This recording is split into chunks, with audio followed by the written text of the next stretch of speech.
Hello, hello. Okay, I gotta switch my accounts so that I can watch us on my phone.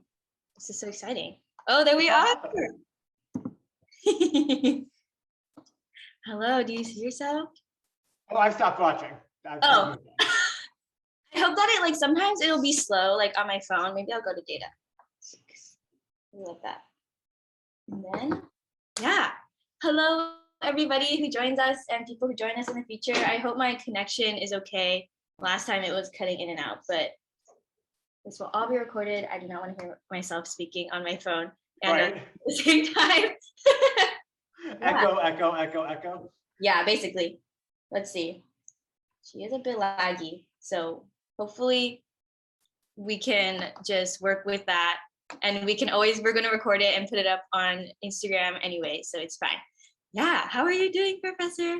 I am good. How are you? I'm doing well.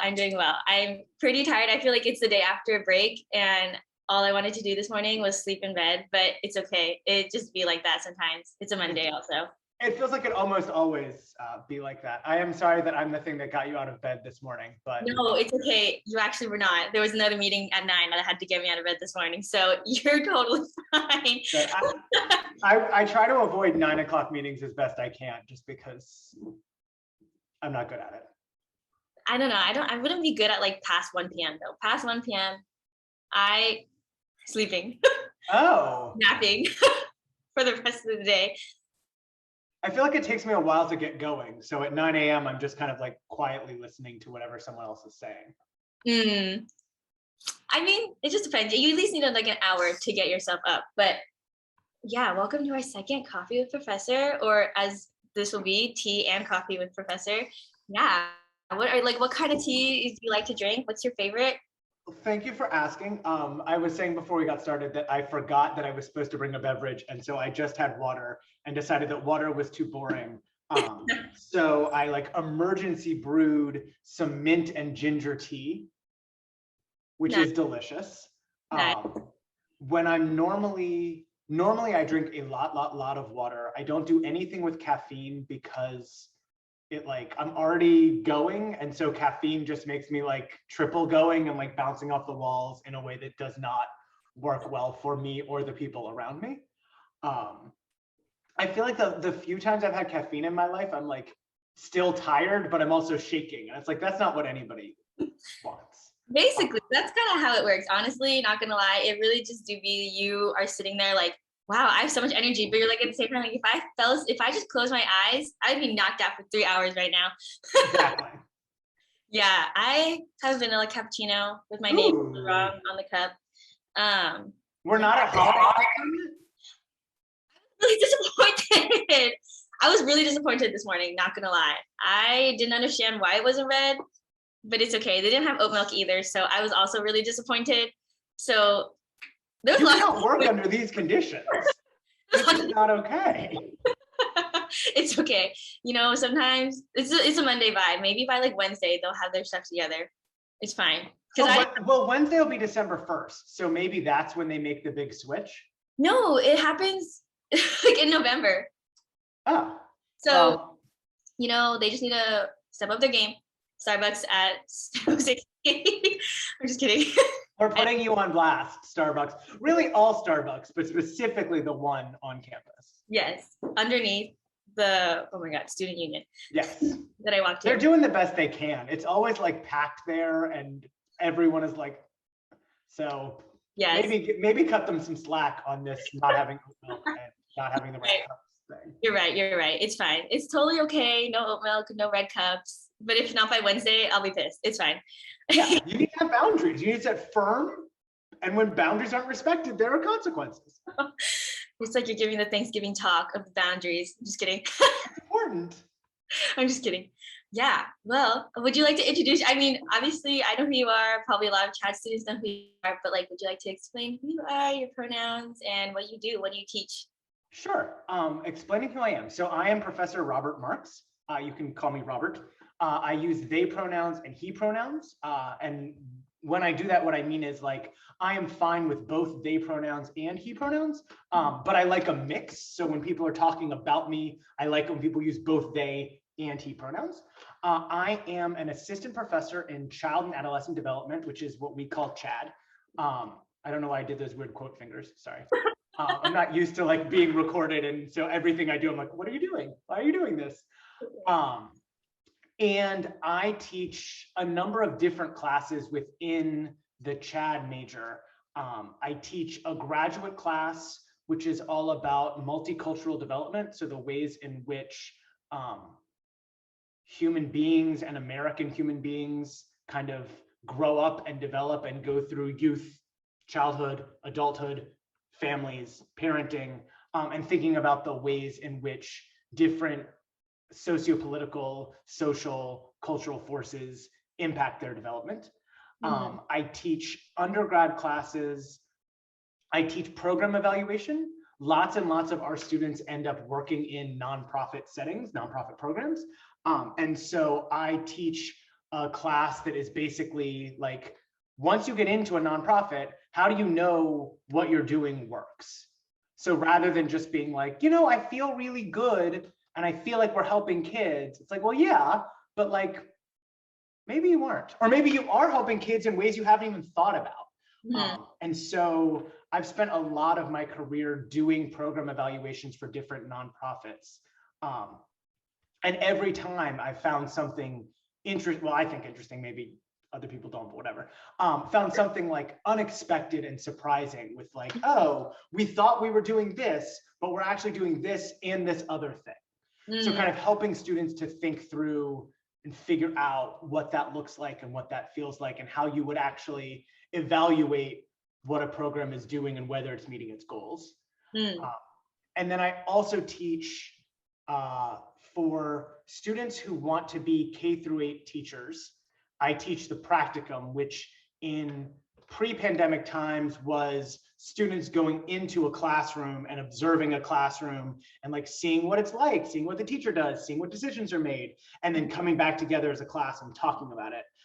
In this pandemic lifestyle, we can't get into classrooms. Like it is obviously very difficult for students to, I mean, lots of school systems are just like not into having volunteers right now, which I totally understand. Like every person you add into a room is another vector of potential disease. So we are watching videos of teachers making teaching decisions and then discussing them together as a class. So instead of like everybody going to their own classroom and viewing things live, we're all watching kind of the same videos and then talking about those videos together.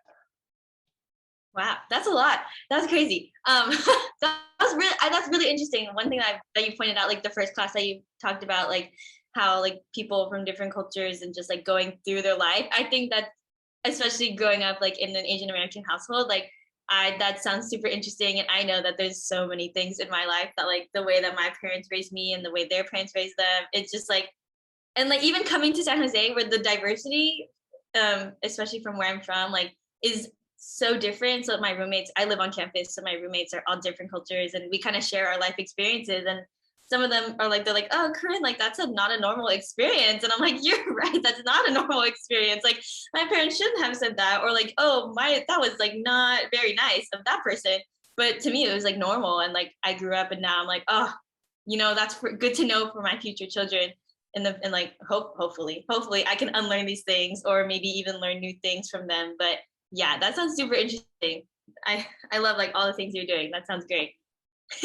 Yeah, I do think, where did you grow up?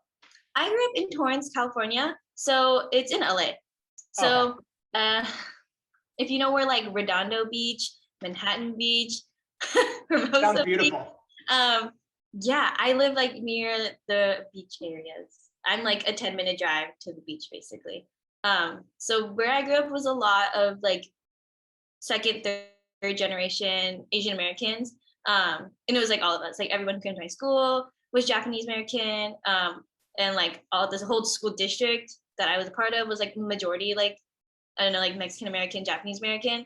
And then, yeah, so we were like kind of in our own little like Asian bubble, not gonna lie, like very like one type of people. Like we even all played Japanese league basketball, like it was meant for like Japanese Americans, and it like sounds funny explaining it to people who never experienced it before, but yeah, like it was a very fun it was fun, and like it was nice to grow up around those people. Like I see myself here, and I'm like, oh, like there isn't as many Japanese Americans as I like had when I was growing up, but it's like, cool to like meet these new people and like understand their way of growing up and their way of living, and like understand their cultures, and like even sharing like food and drinks like has been such a fun experience for me being here. That's so different. Yeah, it's one of the things that we talk about very early on is that we really best understand our own cultures when we find someone who is not part of our culture, and we have to explain all sorts of things that we take for granted. Because there are all sorts of tiny, tiny, tiny, minute choices that you make that we all make, that don't really even feel like choices, because they're so ingrained in just like how we do things, how we learn things from our parents, from our peers, from the people around us. And once we move from one setting to another setting, we start to realize, oh, wait a minute, like not everybody does this the way I do this. What I think, like super basic things, like what I think of as breakfast food is not breakfast food for everyone. There's not like a universal standard for those things. And so we talk early on about like, once you start to get to the limit of universality for like those obvious things, like language, like immediately people are like, oh yeah, we don't all speak the same language. We don't all use the same terms for these things. And even like, we're all speaking English, but we have different slang and different language to describe things. Once we get to the edge of like, oh wait, maybe that's not universal, we start thinking about all sorts of other terms that we think of as universal. We think everybody has the same meaning for this, but it's all culturally bound and was taught to us. So like words like beautiful, words like power, like we think like, oh, we all know what beauty is. And when we talk about beauty, we're all talking about the same thing, but we're really, really not. We all were kind of taught what beautiful means, what smart means. We talk a lot about in my class, because lots of us are going to be teachers, lots of us are going to be working with young kids. And the definition that each of us has for what smart means is so, so, so grounded in how we grew up, in what our parents think, in what our culture thinks, in what our schooling was like. And when we try to apply our standards on other people, things go all haywire. So it's like, I assume that people are smart if they act in X, Y, and Z behavior. And then I get a kid who is acting in some totally different way, and my natural impulse is just to be like, oh, that kid is not smart. Like, here is my box for what smart is, and that kid is outside of that box. And it really is, I mean, you mentioned like unlearning. It really is a powerful process to think through and be like, wait a minute. A lot of what I was grown up, like taught in my culture to think of as smart is like being able to speak well. Well, what does it mean to be able to speak well? That's its whole other thing. Being able to answer multiple choice questions correctly on a test, like all sorts of different markers where it's like, once you like get out of the box of what that means, you can start to think like, oh, wait a minute, like there are all sorts of different ways to be smart and different ways to be valuable. And it's just that my definition of smart doesn't match the way that they are being smart. And I need to update what I'm doing rather than forcing them into my box. Yeah, that's so interesting. I really like that too, because I think when I think about school and teaching and like, you know, all these like tests, and I don't know, from what I learned like growing up to, like smart was like getting A's and like, you know, making sure like, and like the fact that I got a C in handwriting when I was younger was like blowing my mind. Now that I'm older, like I got a C in handwriting, and that like brought my GPA down when I was in first grade. And like, like that's so funny. And like, oh, like you can still read what I'm writing. Like obviously my U looks like a V and my V looks like a U, but it's not like you don't understand what the word is. And I think it's so interesting that like, in that sense, like I felt like I was not smart because, oh, like my handwriting grade was a C plus, and maybe it was a V if I tried really, really hard. And like I couldn't write in cursive, but like nobody writes in cursive. Like why do we do that? Like and like, what about like, let's take even a bigger step back from that. Like, why are we giving first graders grades? Like, why do we need to hierarchically rank you and say like, oh, Sam's handwriting over here, they write at an A level, but you write at a C level, so you're below. It's like, why is that a useful thing to be teaching kids at a really, really young age, that we need to like rank you based on how well you perform on my tasks?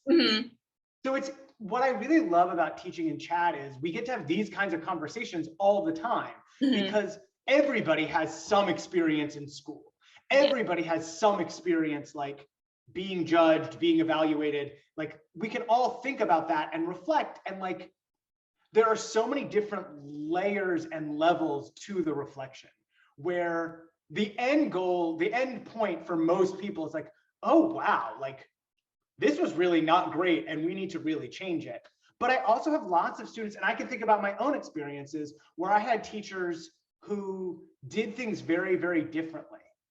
And it's only now as an adult who's teaching myself and who like I'm making my own teaching choices, I can be like, oh, wait a minute, that wasn't just random. They were like, hopefully, they were like thinking through, they had processed through what had happened to them in school. And now they're thinking about how they can change their classroom and make their classroom better or different in some ways that are valuable. Sometimes it probably was random, but like for the most part, I like to think people are really trying.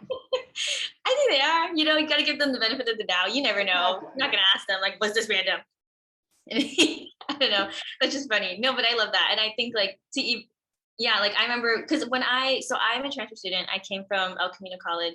I kind of explained that to you earlier, but yeah, like I came into El Camino being a child and adolescent major, and then I switched to CDNS when like my second or third year in as like being in junior college. But I remember being in like child and adolescent and being like why are we doing that? Like, oh, like we teach like if I'm obviously gonna learn these things and I'm like thinking about being a teacher, professor in the future, and like we talk about like all these different styles of learning, like students all can't learn the same way. And like I was really like looking into like special education, and especially there, we're like, oh, like all students are very different, like none of the students are gonna learn the same way, but like we're all sitting here still giving them tests and expecting them to be able to do a times table in 5 minutes. And I don't know, it's just, it really blows my mind still, like that, you know, that really hasn't like changed or moved a lot. But I don't know, hopefully in the future, like, and you know, the students that you're teaching and like even my generation can really switch that narrative in teaching in school. Yeah, who knows? It is interesting once I started thinking like, wait a minute, I'm the professor. Like, if I don't like that this is a midterm in class timed, when we know that like lots of different people show their understanding and mastery of course material not through a timed in-class writing assignment, like, wait a minute, like it's me. I could change it. I could come up with a different assignment that instead of being you sitting down and writing out what you know, you show what you know in other, hopefully more creative or more interesting or more something ways. So there is also that moment that happened for me, that happens for a lot of my students who are going to be teachers, when they get to the point where they're like, wait a minute, I actually do have some power in this situation. For sure. Like I am allowed to be in control. And like, obviously there's lots and lots and lots and lots of stuff that we don't have control over, we don't have power over, that we would change if we could. But like once we start focusing on the little zones of power that we have, it's like pretty cool what we can actually do when we want to. Yeah, that's awesome. And yeah, I kind of want to talk about too, like, so you talked about like you being a professor, but I know like before that you were a teacher, teaching English. Were you teaching like a high school English, middle school English? Like what was that journey for you? How was that? Okay. So the journey goes back farther than that. So when I was young, like middle school, so like 12 or 13, I had an English teacher, both 7th and 8th grade, that I just was like obsessed with. And I just like loved her. She was, in my mind, she was super old. So she probably was like 40 or 50, but in my mind, she was like 9,000 years old. And so I grew up in Virginia. And so she had the voice of like a chain smoking Southern belle. So she was like really gravelly and really Southern. And I can remember on the very first day of 7th grade, she said something like, you know, you may not you may get upset with me and you may call your parents and have your parents call and complain, but like, I'm not afraid of your parents, so do whatever you want. And it was just this moment where I was like, wow, she like takes nothing from nobody. Mm. And I just like, now I'm like, oh my gosh, like what a feminist icon. Yeah. 7th grade me, just like, there was something about this strong woman that I was like, I love this. And she was really, really tough. And she made all sorts of teaching decisions that I don't like and wouldn't make for myself. And like, there is all sorts of stuff that I still know now that I remember because she taught me. And she just made me like love books and kind of understand what a teacher could do. And so I was like, what I'm going to do is I'm going to be a teacher. That's like, so basically from like age 12 or 13, I was like, all I want to do is be a teacher. I graduate from high school and I go to college, and I'm going to college in Massachusetts. I went to Brandeis, and I did their, you couldn't be an education major. So I started taking classes in their education minor, and I hated it. It just like sucked. It was, I don't know if it was like developmentally, I wasn't where I needed to be, or if the classes just sucked. And like, this is, I'm doing this like on a college live stream. So like bad mouthing another college's ed program is like probably not super cool. And it just like, it wasn't, I didn't like it. The classes were like not thought-provoking or interesting. I met with the director of the ed program and was like, here's who I am, here's what I want to do, blah, blah, blah. And she literally said to me, like, I think you're too smart to be a teacher. I think you should do something else. And I was like, you suck. And decided to do something else. And so I did not do education at all. When I graduated from college, I worked for a software company and made a ton of money. And that's a whole separate conversation, I guess. It was like a very interesting experience. I was like 21 and 21, wow. All of a sudden had like way more money than I knew what to do. And not in like a Wolf of Wall Street, I'm doing cocaine kind of way, but like in a, I'm not worried about rent. I'm like going out to eat with some frequency. And like I'm putting money into savings. Yeah, you work, that's tech. Obviously you don't have to worry about nothing. Except you do have to worry about something. What I had to worry about was like, this is not fulfilling. Like it was fun. Like I enjoyed it. But at the end of the day, like I was making obscenely rich people even richer. Like that's literally what our company was put in place. Like it just made very rich people more money. Yeah. And I was just like, this is not who I want to be anymore. And so I took that savings that the tech company had allowed me to amass, and I went back to school to get a master's in teaching. And like, it's a 1-year program, and I got my master's and my credential in the same like fell swoop, and then was certified to be, or licensed to be, a middle school and high school English teacher in the state of Massachusetts. I also did dual certification, so I was licensed to be a Spanish teacher, but no one ever asked me to teach Spanish, so I never did. And I applied for jobs, and in my student teaching, I had taught at a very, very well-resourced, very rich public school.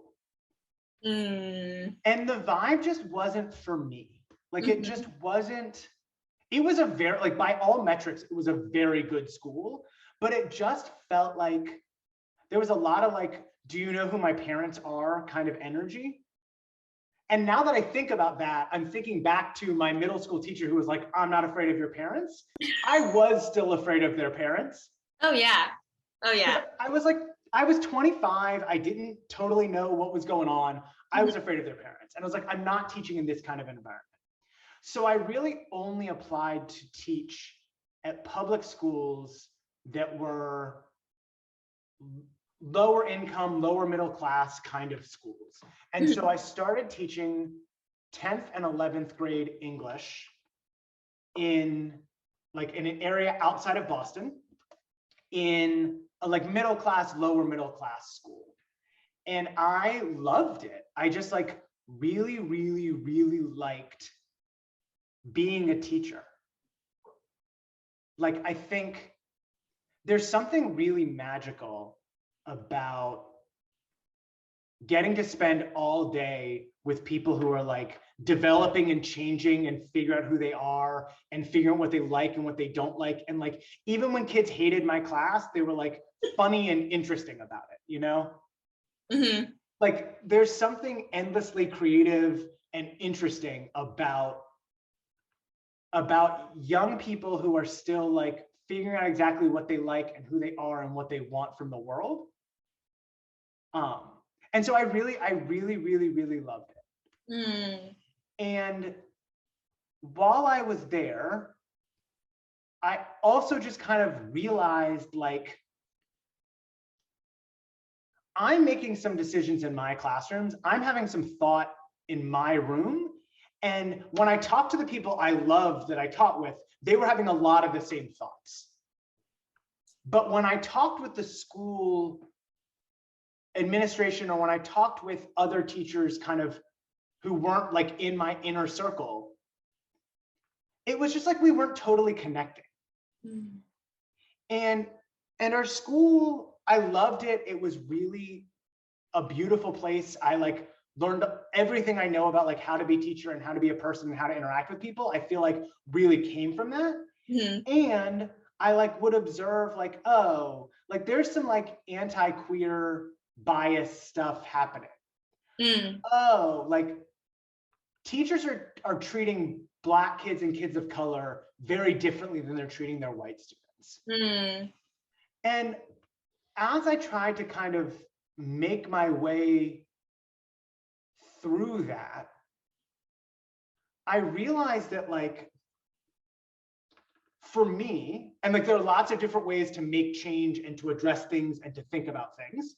For me, I was like, I'd like to move up a level and start talking to the people who are going to be teachers.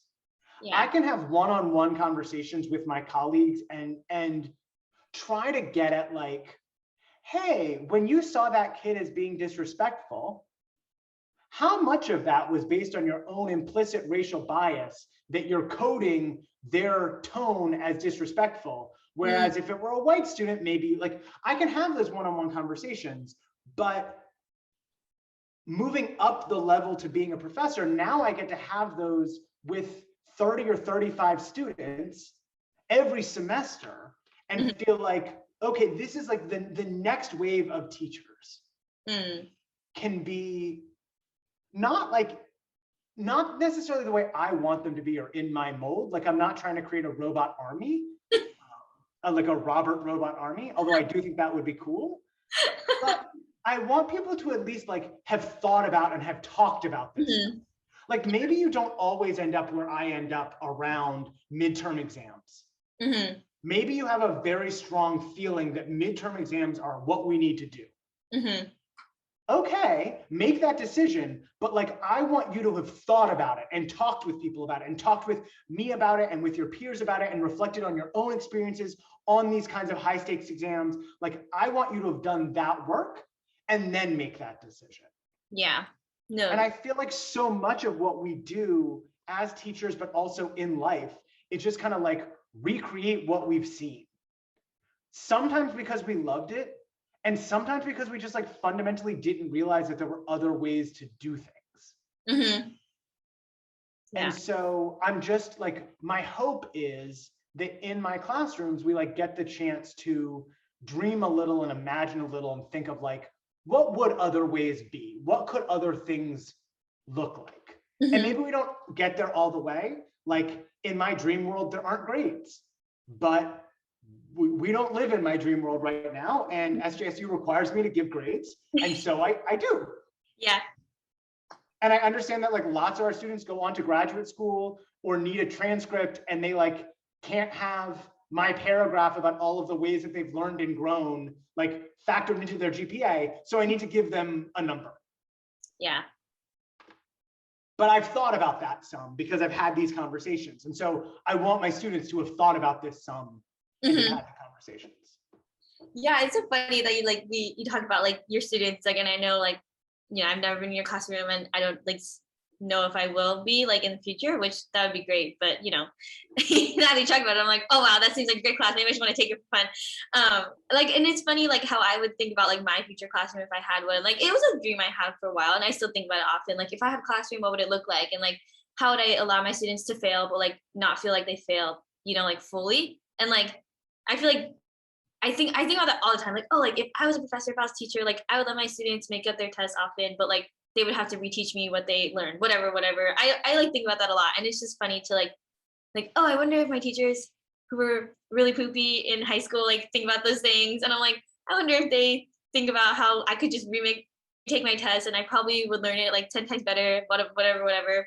And like, I wonder if I actually told them that I didn't learn anything in their classroom, if they would take that to heart and be like, oh, I should change what I'm doing. And I feel like, probably not. Yeah, I think we are I am so defensive. Like, just like in order to move through the world, I need to defend myself. And so I can imagine that if a student came to me and said, look, I got nothing out of your class, my initial response is to be like, that's a you problem, not a me problem. And I'd like to think that I would then spend some time and reflect and really engage and think through what's going on and why they didn't get stuff out of class and how I could help them more and like all this different stuff. I like to think my higher self would get there, but I know that my knee-jerk my immediate reaction would be, well, then you suck because I'm great. And look at these 28 other students who got so much out of me. So maybe there's something wrong with you. Yeah. But I would like to think that eventually I think through that. Yeah, I mean, it's helpful. Yeah. And what you said that I really thought was really interesting is this, like, how do I let my students fail and not have it ruin them? Mm-hmm.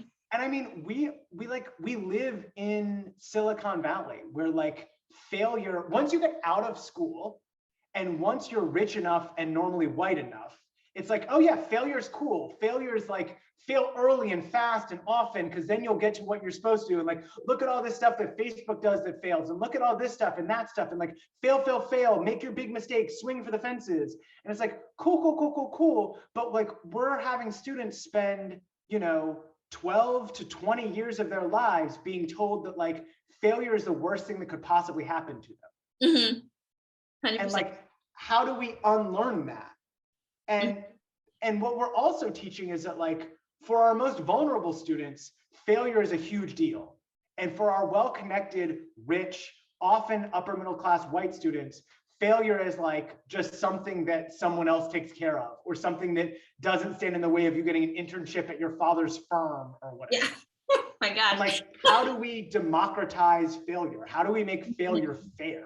Yeah, that's a good question. And that's a great question. But you also you had some of that answer. You said like, I would let my students retake their tests. I would let my students show that they've learned things multiple times, because that's actually what learning is like making a mistake and figuring out the right way through it. It's not just knowing the right way the first time. Yeah, that's true. Yeah, and it seems like I think about it, and I even in my own head, I'm like, wow, that's a great idea. Like, that's the best idea I could have ever made. I'm like, but it's not that hard of an idea. Like, why can't other people do it? And I understand, like, teachers, y'all have the hardest job ever. Like, you guys deserve more pay. I like 100% agree. And I want that for you so badly. And it's just like, but if I could just remake my test up, that'd be great.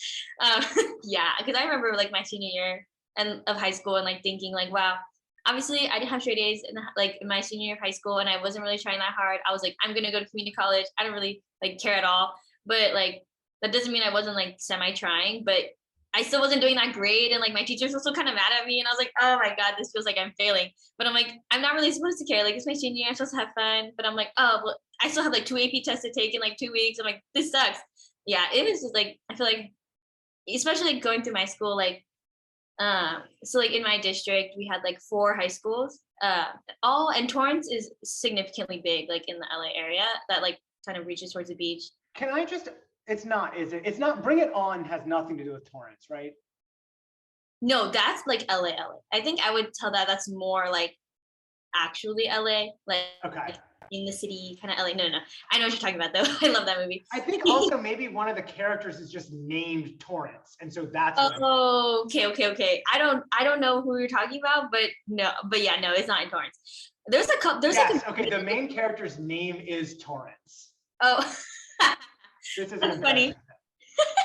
Yeah, but in Torrance, so basically, I went to North, so it was West, Torrance, North, South.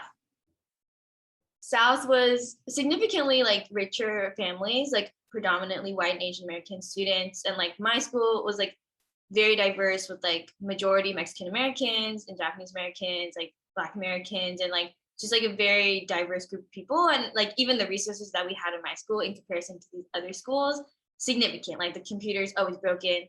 Like their school's computers like had like all these clubs that like got them into good schools, like had choir, had MUN, had like all these like cool creative classes. And then when it came to my school, like you know, a lot of the administration in my school, like towards my senior year, were trying to cut all these like fun classes. Like before I even came to high school, we had like creative writing class, and that could have taken my English requirement, but they cut that out of our school.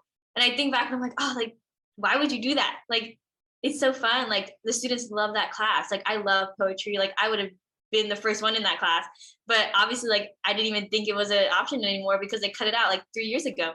And it's just, yeah, I feel like school has just been I have an interesting relationship with it. And like now I look back on like my high school and every other high school in my district, and I'm like, oh wow, we were really the poorest school in our district. And like it makes sense to see like all these things getting cut, like no resources going towards us. Like all our clubs, all of them were student run. Not many of them were like faculty run or like run by like, you know, the Torrance district or anything. So yeah, it's a very interesting experience for me in high school. And one of the things that's so interesting to me is like we talked about like the defensive, like the interpersonal defensiveness, where it's like you told me you didn't get anything out of my class, and I'm like, well, that's something wrong with you. The same thing happens at like the school level. So it's like students disconnect from school, like students at your school probably, and you said yourself, like you disconnected, you got less interested, you put less effort in. And I imagine that the school and the administration were like, oh, that's a you problem. Like what's wrong with these students? What's wrong with these parents? Mm-hmm. And it's very rare that at an administrative level, schools go, oh, maybe we're doing something wrong. Mm-hmm. It's like, why don't we ever listen to students Mm-hmm. and think that they might have an accurate perception of what things are like? They spend the most time in school of anyone. Why, Yeah. like, if a ninth grader says like, I hate this school, we immediately are like, well, what's wrong with you? Why aren't you working hard enough? Maybe you're not trying hard enough. Maybe you're not doing this. And we never say like, oh, like, what is it about school that you don't like? Mm-hmm. And how could school be changed to make it work for you?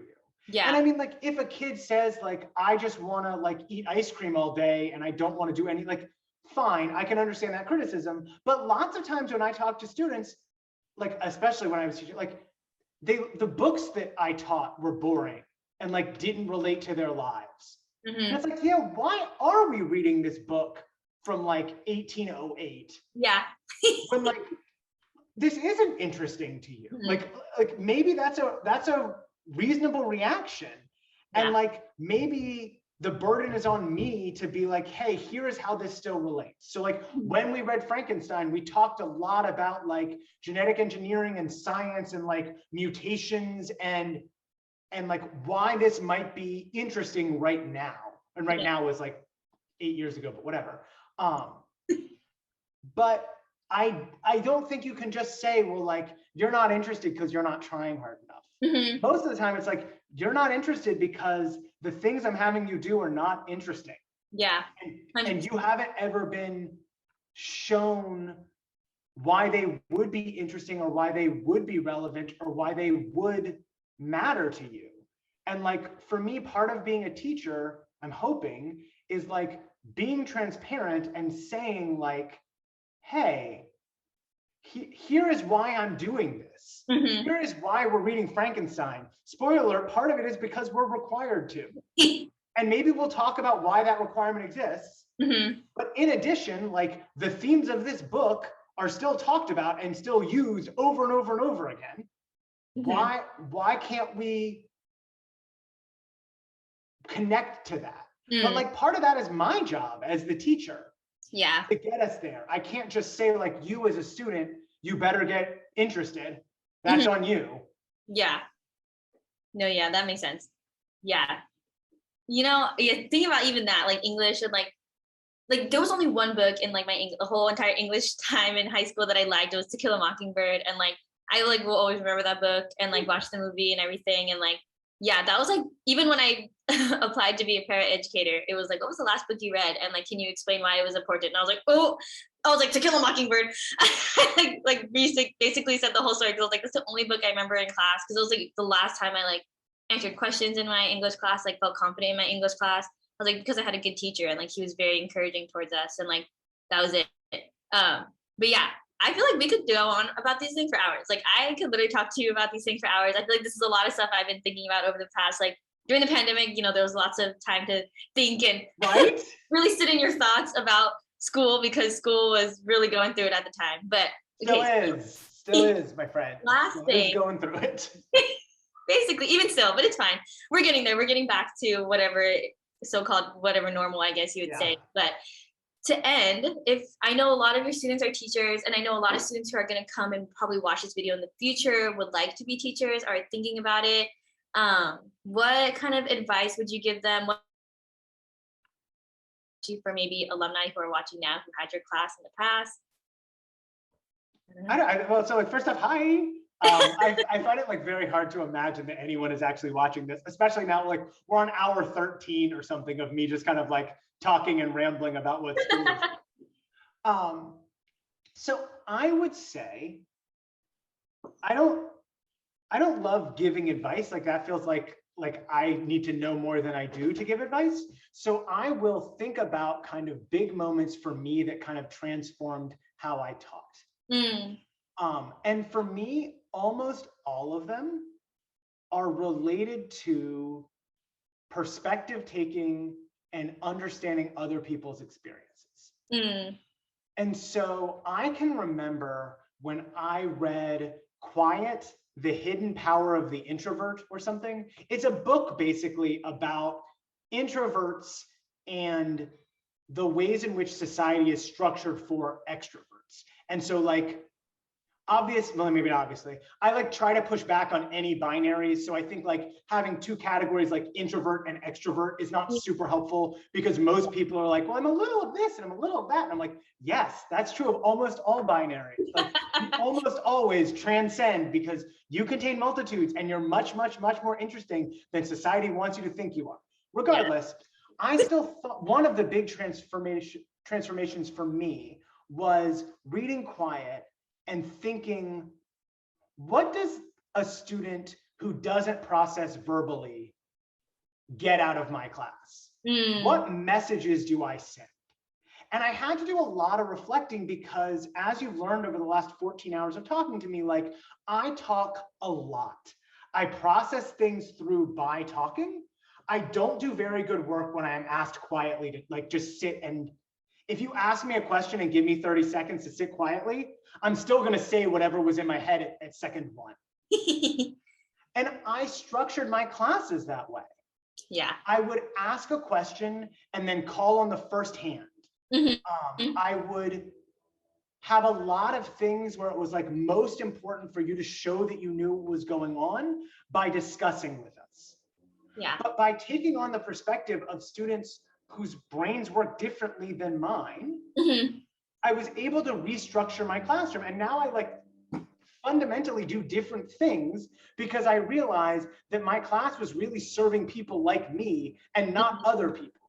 Yeah. And so as I like think about what I want to do moving forward as a teacher, I want to keep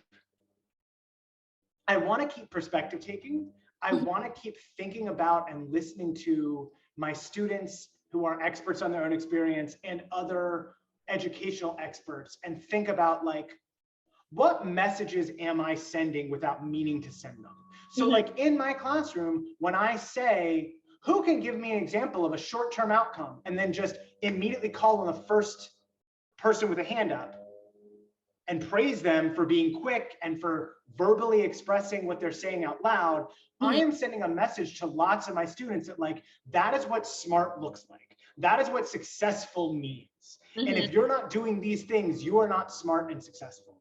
And so I had to take a step back and I was like, okay, what if, like, this is not a huge tweak. What if I just say, who can give me an example of a short-term outcome? I'm gonna give you about 30 seconds to really think. While you're thinking, I want you to write something down. I'm gonna walk around and look at what you've written down, and I'm gonna call on someone who hasn't yet spoken, but I'm only gonna call on you if what you've written down is correct. So if I call on you, you don't need to be nervous about what you're gonna say because I've already like checked it for you. Yeah. So like, how can I transform the messages that we send? And I think like you said, school is kind of going through it and we're trying to figure out how we like move forward. And like, we've gone through it in a lot of different ways and we're thinking about how can we make our classes work for people, for our students?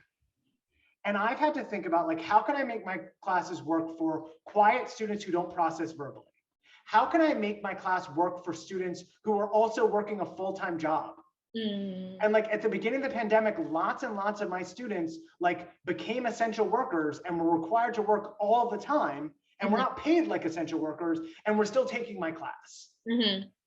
What messages does it send when I have a hard deadline that you need to turn this in right now? And if you don't turn it in at that moment, you get a 0 and you know nothing. Like, what message does that send about who they are as a person? What message does it send in my classroom if all of the examples we talk about, if all of the books we read are about white people, are about cis people, or about straight people, or about rich people, or about able-bodied people, or about people who are authorized to live in the United States? Like, I just kind of, what I hope to be doing for myself, which I guess is like my spin on what advice is I hope that I think through all of the different messages I'm sending to students about how I see them and who they are. And I hope that I am able to integrate that into my classroom to make changes, to accommodate, to think about how I can help everybody.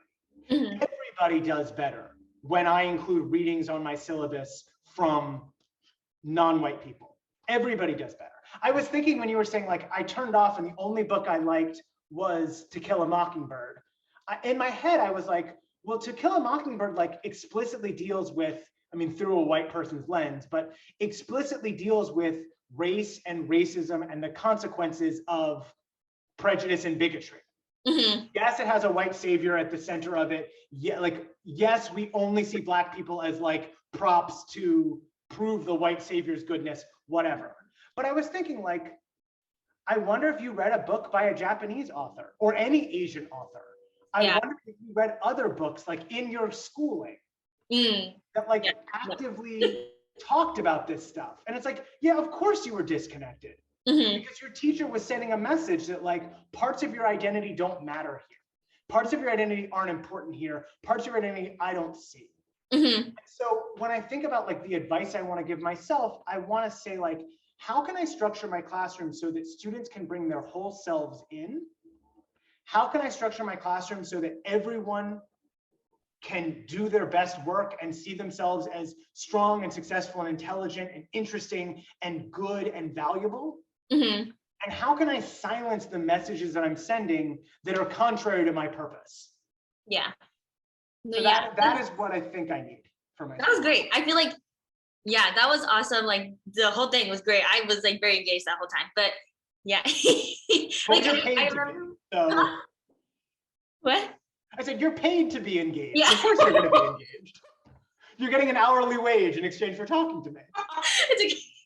Well, it's a fun conversation. This is great. Like, this doesn't make me feel like it's work. I feel like we could like, like I could have like 10-hour conversations with you. We could talk about this forever. And like, even like talking about the authors, like I'm really trying to get into talk like authors who, you know, are also Japanese American, like even talking about like crying in H Mart. I'm not Korean, but like I read the first chapter and I cried and I had to put it away. I was like, no, I can't, like, this is too much. Let me just take a break. So yeah, it's like, it's crazy. Like even talking about like therapists who like aren't Asian American, like not, it's like not really relating to their experience, and they're like, what if you talk to your parents? I was like, never gonna do that ever. But exactly. It's like, you're giving me advice that isn't for me. You don't know anything about me. Yeah. Yeah, it's crazy, but I mean, it's good. But yeah, I feel like even just like talking to students and like hoping that they just get the best out of it, like even that intention and like making sure that you really stick to that, and like how are you going to do it? Like, I don't think just giving a test like to all your students is really like thinking of every student's best intention, and like, yeah. And I hope that like your students and future students and people who are hoping to be teachers like watch this, and when they come to the Lurie College, and like, they have a good experience, and they grow and learn in your class and all the classes that they'll be in CHAD, and or any other major, even if they're in CDNS, special education, single subject, blah blah blah. But yeah, this was awesome. Thank you so much for coming. Thank you so much for speaking with me. It just, I hope that like when people watch this back, I'll definitely be watching this back because I have to edit it. But just like cut out the first and last part. But I really appreciate you like, yeah, sharing like real raw experiences about like where are the people of color in our books, like where are they in our curricular, and like why aren't we like, yeah, like I don't remember anything from like, see, I don't even know the author, like 1984, whatever. Yeah. And I'm just like, yeah, I don't remember anything because it didn't interest me at all. Like those books weren't fun. Like all my English teachers were white. Most of my teachers, even though I lived in a predominantly Asian place, were like white, unless I was taking Spanish and they were all Mexican. But like that was great. Like that was even fun for me to be in those classes because like it was different from like Fido and like English and like math and like all those typical things. And like yeah, and it's even hard. I remember my 8th grade math teacher, professor and teacher, I really mix those up now in college. Like he was great. Like I remember him, and like he was just like funny, and he was like obviously like not someone that I thought was like a typical math teacher. Like very like just, yeah, he like that was the last time I got like a full like higher than a 95% in math class. I was like, wow, I'm so smart. But yeah, I really appreciate you coming. Like I hope that like students use the resources, the Coffee with the Professor resource. Like that is why I named this. Yeah, you get a little ticket to get coffee with your professors, any professor that you choose. And yeah, we hope that you use that resource, especially now that we're kind of starting more of an in-person type of deal. Like yeah, like you can sit down and have the same exact conversation that professor and I just had about teachers and education. Is there any like places that they can find you and your research and your resources? Like you want like, is like your faculty webpage? Sure. Like this is like at the end of the podcast I listen to where it's like, how can they plug you? It's like, I'm not going to give you my Venmo. That's not the vibe I'm looking for. So if you like, this is such a silly way to do, like if you Google Robert Marx SJSU, you will get to my SJSU page. I'm also part of the Queer Educators and Counselors Network at SJSU with a colleague, Kyungmi Che, who is like super awesome. And I think you would also have a really, really amazing, I mean, you'll have an amazing conversation with anybody. You're very good at this, but I think you really, really, really love talking to her. Okay, for sure. I'll keep that in the back of my head. But yeah, so like, I know this is a bad answer, but just like Google me. Well, it's great. Like literally, if you guys saw the newsletter, like you were in an article, you wrote an article. I think I read parts of it that I saw like come out. And like I see your faculty page. I watched the webinar in the summer that you did. That was great. Like talking about inclusivity in the classroom, and like even just like doing simple pronouns in the classroom was great. Yeah, and I really appreciate you and like all the work that you do. And I think, yeah, you work so hard. I hope that you feel like fulfilled and rested in your work. That's very kind. I will say I feel really fulfilled. Not as rested as I would like, but very, very fulfilled. So okay. One or the other, you gotta pick one sometimes. You gotta pick exactly. It's your battle. You do you. You're great. I appreciate you so much. And I hope that everybody who watches in the future also has a great day. Thank you so much. Bye-bye.